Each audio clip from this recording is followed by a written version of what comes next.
नमस्कार दोस्तों कहते हैं अगर किसी चीज को पूरी दिल से चाहो तो पूरी कायनात आपको उससे मिलाने की कोशिश में लग जाती है।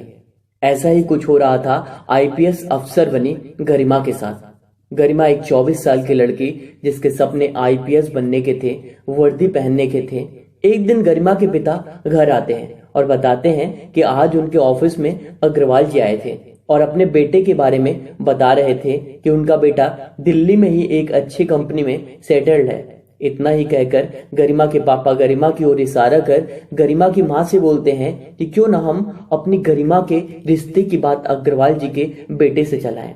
यह सुनते ही गरिमा के मन में अजीब सी उफान पैदा हुई, लेकिन अगले पल गरिमा के पिता ये भी कहते हैं कि वे अच्छे परिवार वाले लोग हैं और गरिमा की आगे की यूपीएससी की तैयारी वे शादी के बाद करवाते रहेंगे। गरिमा जो कि एक आदर्श बेटी थी, उसे अपने पिता के इस निर्णय से जरा भी आपत्ति नहीं हुई, क्योंकि शायद गरिमा को भी यह मंजूर था। लेकिन उसे यह नहीं मालूम था कि उसके आईपीएस बनने के सपनों की उड़ान धीमी पड़ने वाली है। दरअसल गरिमा जो कि पहले ही ग्रेजुएट हो चुकी थी और खुद यूपीएससी की तैयारी इंटरनेट, किताबों एवं इत्यादि के माध्यम से कर रही थी, अब गरिमा की शादी आकाश जो कि अग्रवाल जी का बेटा था उससे फिक्स हो जाती है और एंगेजमेंट भी हो जाती है। सब कुछ अच्छा चल रहा होता है, लेकिन आकाश अपनी होने वाली वाइफ यानी कि गरिमा की आईपीएस की तैयारी से खुश नहीं रहता, क्योंकि उसको गरिमा के ऊपर शादी से पहले ही संदेह होने लगता है कि गरिमा का चाल चलन कुछ अच्छा नहीं है। और ये सब आकाश गरिमा के कॉल हिस्ट्री के आधार पर सोचता है। दरअसल गरिमा जो खुद से यूपीएससी की तैयारी कर रही होती हैं, उसका एक दोस्त योगेश जो कि दिल्ली में ही एक कोचिंग में पढ़कर यूपीएससी की तैयारी कर रहा होता है, उससे गरिमा की प्रतिदिन बातचीत होती रहती और ये बातचीत सिर्फ पढ़ाई वाले आधार पर होती। योगेश को भी पता था कि गरिमा खुद से तैयारी कर रही है, इसलिए वो गरिमा के पूछने पर उसकी तैयारी में मदद करता और आकाश को यह सब ठीक नहीं लगता। एक दिन शाम में गरिमा अपनी हिस्ट्री की किताबें पढ़ रही होती है कि तभी आकाश का मैसेज आता है कि मुझे ये शादी नहीं करनी। गरिमा मैसेज पढ़ परेशान हो जाती है और ये बात मम्मी पापा को बताती है। गरिमा के पिता अग्रवाल जी से बात करते हैं, लेकिन आज अग्रवाल जी के सुर बदले बदले से होते हैं। अग्रवाल जी गरिमा पर लगातार आरोप लगाते हुए कहते हैं कि आपकी बेटी के चाल चरित्र मेरे बेटे को पसंद नहीं और शादी के लिए मना कर देते हैं। अब गरिमा का बुरा हाल था। अभी नवंबर का महीना चल रहा था और शादी अप्रैल में फिक्स कर दी गई थी, लेकिन अचानक शादी टूटने पर गरिमा बिखर सी गई थी। यूपीएससी के प्री एग्जाम में महज 5 महीने बाकी थे, लेकिन इससे पहले गरिमा की इज्जत उछाल दी गई थी। सभी को पता चल गया था कि इसकी शादी इसके चाल चरित्र के कारण टूट गई है। योगेश जिससे गरिमा की पढ़ाई के बारे में लगातार बात होती थी, वो गरिमा को समझाता रहा कि तुम्हारा सपना आईपीएस बनने का है, बतौर एसपी, बतौर पुलिस कप्तान। तुम यह सोचो कि इससे बड़ी बड़ी समस्याएं तुम्हारे सामने आएंगी। अगर ऐसी टूटती रही तो उस जिले का क्या होगा जिसकी तुम पुलिस कप्तान होगी। ये शब्द गरिमा के दिल को छू जाते हैं और वह प्रण कर लेती है कि मुझे कोई कुछ भी कहे, कोई कुछ भी हो जाए, मुझे बनना तो आईपीएस ही है। अब गरिमा ने पापा से बोला कि पापा मुझे इन बचे हुए 5 महीनों में यूपीएससी प्री का एग्जाम क्रैक करना है और इसके लिए मैंने सारी तैयारी कर ली है, लेकिन मॉक टेस्ट सीरीज और ऑप्शनल सब्जेक्ट की कोचिंग के लिए मुझे दिल्ली जाना है। गरिमा के पिता भी समझ चुके थे कि अभी उसकी एंगेजमेंट टूटी है और ऊपर से यहाँ के लोगों के पास वह रही तो उसका मूड और खराब होगा। और अब गरिमा के पिता अपने भाई के घर जो दिल्ली में रहते थे, उनके यहाँ गरिमा के रुकने की बात कर लेते हैं और अब गरिमा अपने चाचा के घर दिल्ली चली आती है। लेकिन अभी भी एक शब्द उसके कानों में गूंज रहे थे, वह था चरित्रहीन। गरिमा ने अब यह ठान लिया था कि एक चरित्रहीन लड़की बनेगी तो आईपीएस ही।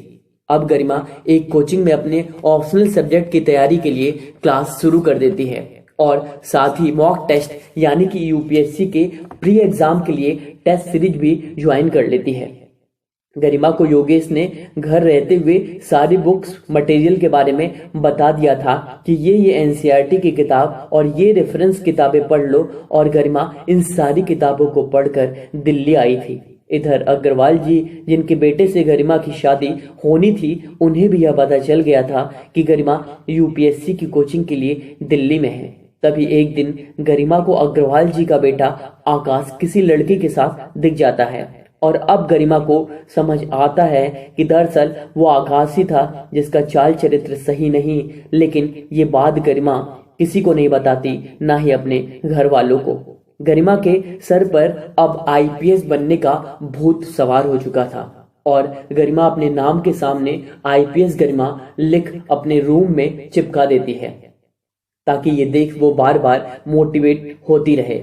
और दिन बीतते जाते हैं और गरिमा के ऑप्शनल सब्जेक्ट की क्लास खत्म हो जाती है, और अब यूपीएससी प्री एग्जाम को महज 2.5 महीने बचते हैं। और इधर गरिमा रोजाना सुबह 4:30 बजे उठती और सुबह सबसे पहले 3 घंटे देकर करंट अफेयर पढ़ती और उसके नोट्स भी बनाती, क्योंकि गरिमा को पता था कि अब यूपीएससी अपने प्री एग्जाम में डायरेक्ट 37 से 38 प्रश्न करंट अफेयर से पूछ रहा है। और इस प्रकार गरिमा रोजाना 12 से 13 घंटे पढ़ती। और अब यूपीएससी प्री एग्जाम का दिन आ गया, और जब गरिमा परीक्षा हॉल से निकली तो वह इतना खुश थी कि उसके खुशी का ठिकाना नहीं था, क्योंकि यूपीएससी ने इस साल भी करंट अफेयर से 32 प्रश्न पूछे थे, और गरिमा के सुबह उठकर 3 घंटे करंट अफेयर पढ़ने की मेहनत रंग लाई। घर आकर गरिमा को पूरा यकीन हो गया था कि उसका यूपीएससी प्री एग्जाम क्वालिफाई हो रहा है, और उसी दिन से गरिमा मेंस एग्जाम की तैयारी में लग जाती है। गरिमा को यह पता था कि आगे के 2 पड़ाव यदि उसने पास कर लिए तो वो सितारों वाली वर्दी उसके कंधों पर होगी, जिसके कारण उसकी शादी टूट गई और यूपीएससी प्री के नतीजे आ जाते हैं और गरिमा प्री एग्जाम पास कर लेती है। धीरे धीरे कड़ी मेहनत से गरिमा अपने कोचिंग मॉक टेस्ट में भी अच्छा स्कोर लाती है, और अब मेंस एग्जाम का भी दिन आ जाता है और गरिमा मेंस एग्जाम भी पास कर लेती है। और अब बारी अंतिम पड़ाव यानी कि इंटरव्यू की थी। लेकिन इंटरव्यू में कुछ अजब ही हुआ। दरअसल गरिमा जैसे ही इंटरव्यू के लिए पहुंचती है, बातों बातों में गरिमा अपनी टूटी हुई शादी की बात बोर्ड के सामने रख देती है, और इंटरव्यू बोर्ड के लोग लगातार गरिमा से उसकी टूटी हुई शादी पर प्रश्न करते हैं। और एक ने यह भी प्रश्न पूछा कि क्या हिंदू विवाह में एंगेजमेंट को भी कानूनी मान्यता की आवश्यकता होनी चाहिए। इस पर गरिमा ने जोरों से अपनी बात रखी और यह भी कहा कि भारत में ऐसी हजारों लड़कियां हैं जिन्हें उनके एंगेजमेंट के बाद बिना किसी कारण के शादी टूटने का सामना करना पड़ता है। ऐसे में यह भी एक अपराध की श्रेणी में आता है कि आप जब चाहो तब शादी की आधी रस्में कर ली और जब चाहो तोड़ लिया। इस प्रकार इंटरव्यू खत्म होता है और अब गरिमा फाइनल रिजल्ट का इंतजार करती है, और अब आज फाइनल रिजल्ट का भी दिन आ जाता है और गरिमा यूपीएससी की परीक्षा में 238वीं रैंक पाती है। और जब यह बात अग्रवाल जी के घर वालों को पता चलती है तो उन्हें यह आभास हो जाता है कि एक आईपीएस बहू को उन्होंने खो दिया है। दोस्तों, जब जब किसी का अपमान हुआ है तब तब उसने इतिहास रचा है। इस बात को बहुत बारीकी से समझें कि जब जब किसी का अपमान हुआ है तब तब उसने इतिहास रचा है। खामोशी से अपमान को सहिए और वक्त आने पर आपकी वर्दी, आपकी पावर उन सभी को जवाब देती है जो ये सोचते हैं कि आप जिंदगी में कुछ नहीं कर पाएंगे। गरिमा यदि आकाश से शादी कर भी लेती तो शायद आईपीएस नहीं बन पाती, और बन भी जाती तो भी सब कुछ ठीक नहीं रहता। इसलिए किसी ने सही ही कहा है कि जब जब जो होना है तब तब सो होगा। इसी के साथ दुष्यंत कुमार की कुछ पंक्तियां आपके साथ लिए चलता हूं। इस नदी की धार से ठंडी हवा आती तो है, नाव जर्जर ही सही लहरों से टकराती तो है।